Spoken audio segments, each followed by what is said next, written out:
Right, so this is actually a project I did quite a while ago. I did it out of reclaimed pine that came from a basement that an older house that had pine paneling on the walls, and they actually had pretty thick pine. Um, but I cut it all and polyurethaned it and everything like that, and then I moved and it got put in a box and never got completely finished. And then now I'm kind of going through that, and it's got, hopefully you could see that, it's got quite a cup to it. I kind of mentioned this because this is actually, I did one of these just recently out of oak. This one's out of pine, as I just mentioned, and you can see it's got really thin parts, and it just twisted. And I, in the last couple of years, kind of started doing the more of, layering this onto a backer. Whereas before, I always kind of did the pattern and did like a felt backer, and that was kind of my main way of finishing projects.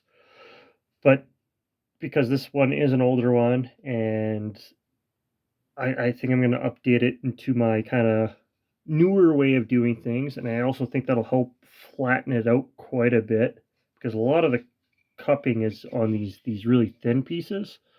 So essentially, what I'm going to do with this pattern, or sorry, project that's already been cut and everything, I'm going to remove the excess bits, and then I'll end up adhering this onto a backer as well.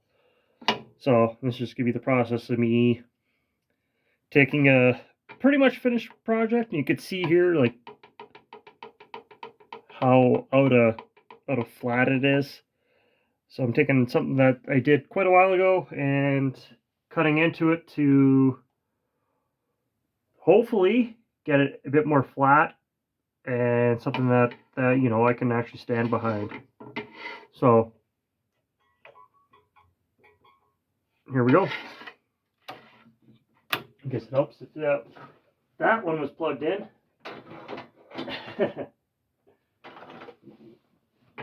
There we go.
All right, so that's after cutting off the excess, and it still has a bit of a cup. I'll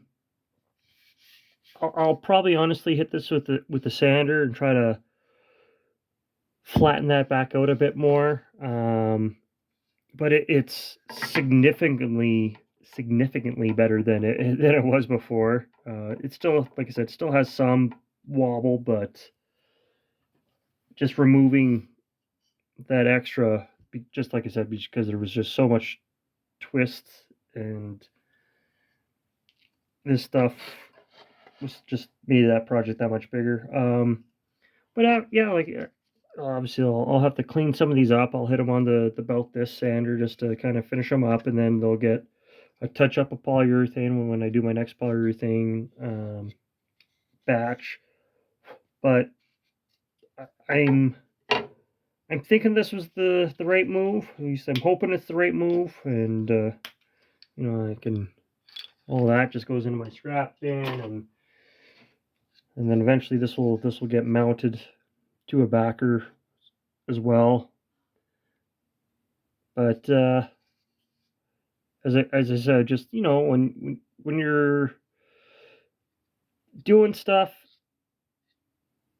making things, you evolve and you change. And as I mentioned, this one was one of the ones that I did a few years back, probably about honestly, probably about 6 years ago, 5 6 years ago, honestly. And I'm really happy with like the color and the cuts and everything. But yeah, just that warping and twisting. So now I'm just gonna try to change it a bit to kind of work without not scrapping the whole project.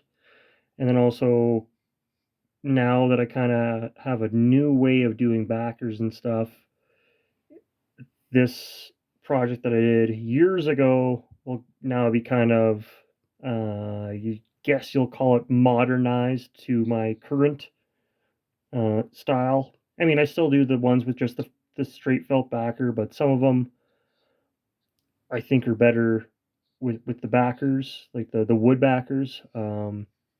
This one and the one fox portrait I mentioned, as you saw, like this one had that pretty thin border. So did the one fox portrait. So those are both things that are easily breakable, and then b it just has more likelihood to, well, obviously, to twist and everything like that. But yeah, so this is one of the mountain lions that I'm updating or modifying or whatever you want to call it. But that's all for now.